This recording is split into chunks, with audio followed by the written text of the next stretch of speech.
نماز ہو، نماز کے وقت میں مسجد میں حاضر نہ ہو، نماز کی ادائیگی نہ کرتا ہو، منبر محمد کریم صلی اللہ علیہ وسلم سے بصیرت کے ساتھ اعلان کر کے کہتا ہوں اللہ کی قسم وہ کافر ہے، مسلمان بھی نہیں ہے۔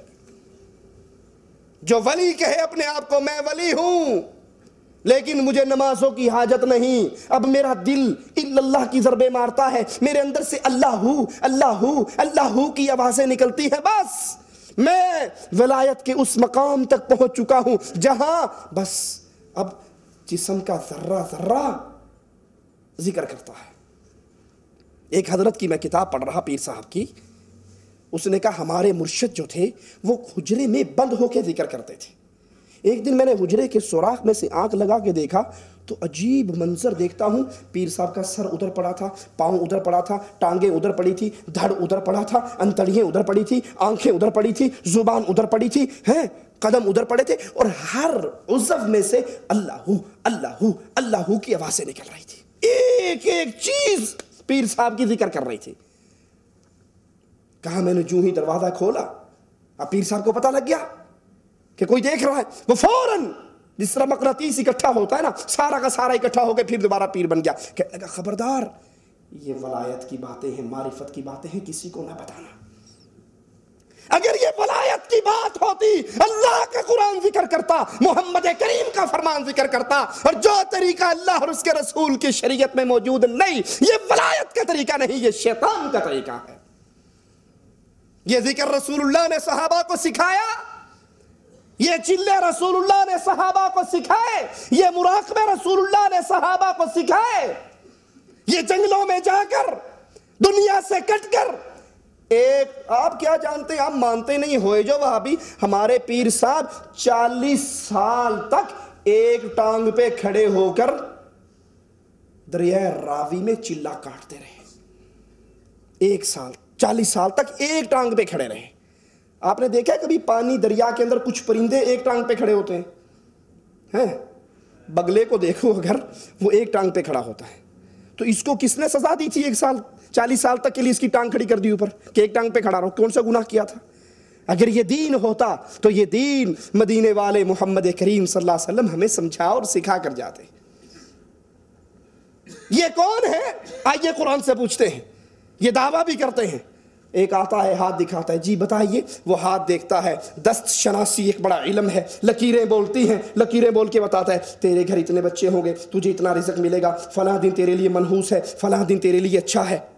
آپ سنڈے میگزین اٹھاؤ پاکستان کے تو سرخی لگی ہوئی ہوتی آپ کا یہ ہفتہ کیسا گزرے گا۔ پڑھا ہے یا نہیں پڑھا؟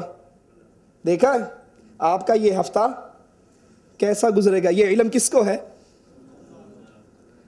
کسی نفس کو نہیں پتا وہ کل کیا کمائے گا، کیا کھائے گا، کہاں مرے گا، یہ علم کس کو ہے؟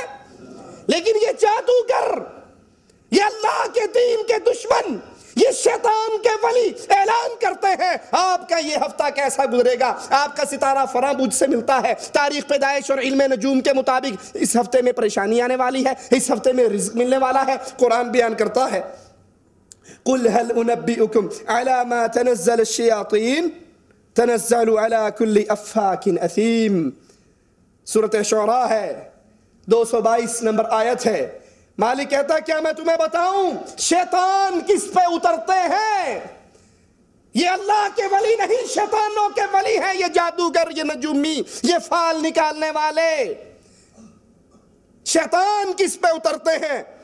علی کل افاک اثیم، ہر ایک جھوٹے پر اترتے ہیں، یہ جھوٹ بولنے والے۔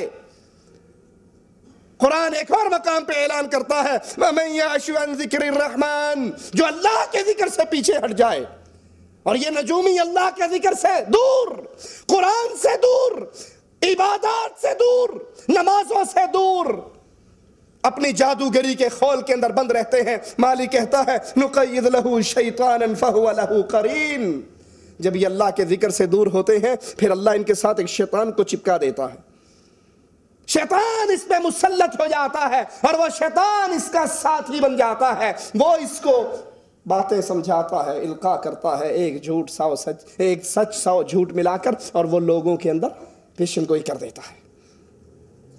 یہ انسانی شکل کے اندر شیاطین ہیں جو امت کے مال پہ ڈاکہ ڈالتے ہیں، امت کے ایمان پہ ڈاکہ ڈالتے ہیں، مسلمانوں کے عقیدوں کو برباد کرتے ہیں۔ ان سے شیطان دوستی گاڑتا ہے، ان کے ہاتھوں پر مختلف شعبدہ بازی دکھاتا ہے، مختلف جادوگری دکھاتا ہے، شعبدہ بازی دکھاتا ہے۔ کہیں تو یہ کہتے ہیں کہ ہم آگ کے اندر چھلانگ مار جائیں تو پھر ہماری ولایت کو مان لو گے، اپنے جسم پر کیمیکلز لگا کر ہاتھ کے اندر انگارے پکڑ لیتے ہیں۔ اب عوام جو دیکھ رہی ہے، جی ماشاءاللہ یہ تو واقعی سچے اصلی سید ہیں، کیونکہ سید کو آگ نہیں جلاتی نا، ہے مشہور ہے یا نہیں ہے کہ سید کو آگ مٹھی میں، اصل میں اس نے ہاتھ پر کیمیکل لگایا ہوا ہوتا ہے، وہ انگارہ اس کیمیکل پہ اثر نہیں کرتا، وہ ڈرامہ بازی ہے، وہ شعبدہ بازی ہے۔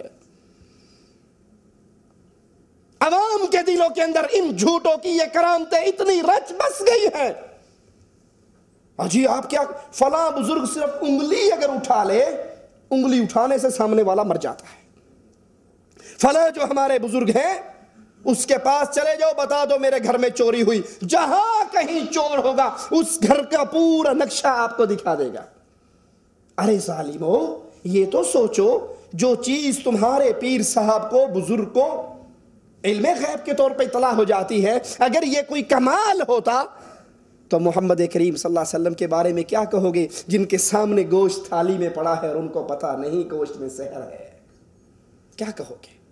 کیا کہو گے رسول اللہ صلی اللہ علیہ وسلم کی بیوی کے بارے میں؟ نبی مدینے میں ہیں، بیوی پاس موجود ہیں، تہمت لگانے والے لگا رہے ہیں، لیکن رسول اللہ کو پتہ؟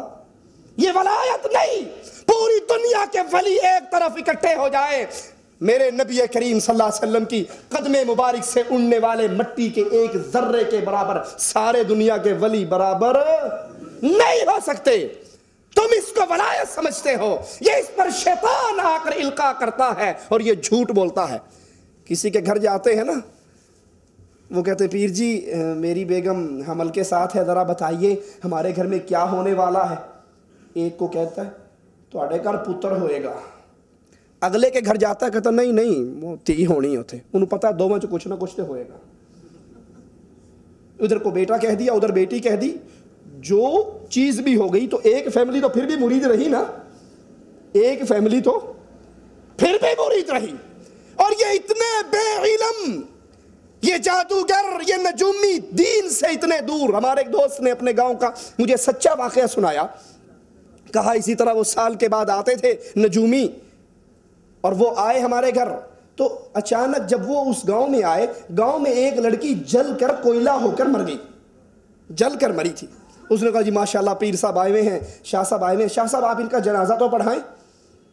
اب وہ اس نے کبھی خود نماز پڑھی ہو تو جنازہ بھی آتا ہو، پریشان، نہ کبھی پڑھا نہ پڑھایا، کیسے پڑھائے؟ لیکن اگر نہیں پڑھاتا تو اس کی پیری فقیری جاتی ہے، اور اگر پڑھاتا ہے طریقہ نہیں آتا، کہا لے آؤ میں پڑھاتا ہوں۔ لاش سامنے رکھی اور 2 رکعت نماز پڑھا دی، لاش سامنے رکھ کر 2 رکعت نماز پڑھا دی۔ اب جو گاؤں والے میں تھے ان میں سے کچھ بوڑھے بھی تھے جو جنازہ پڑھے تھے، انہوں نے کہا کہ نوے طریقے سے جنازہ پڑھے ہیں۔ انہوں نے کہا پیر جی یہ کوئی نیا جنازہ پڑھایا ہے آج آپ نے؟ اس کو فوراً خیال آ گیا کہ غلطی ہو گئی ہے، کہیں غلطی۔ اس نے کہا تم نے نہیں کہا تھا یہ جل کر مری ہے، تم نے نہیں کہا تھا یہ جل کر مری ہے؟ کہا ہاں جی ہے تو جل کر مری۔ کہتا سڑے ہوتا ایویں ہی ہوتا ہے، جلے ہوں کا یہی جنازہ ہوتا ہے۔ اب گاؤں میں کوئی روز روز تھوڑا جلتا ہے جو پتا ہو کہ یہ جلے گا۔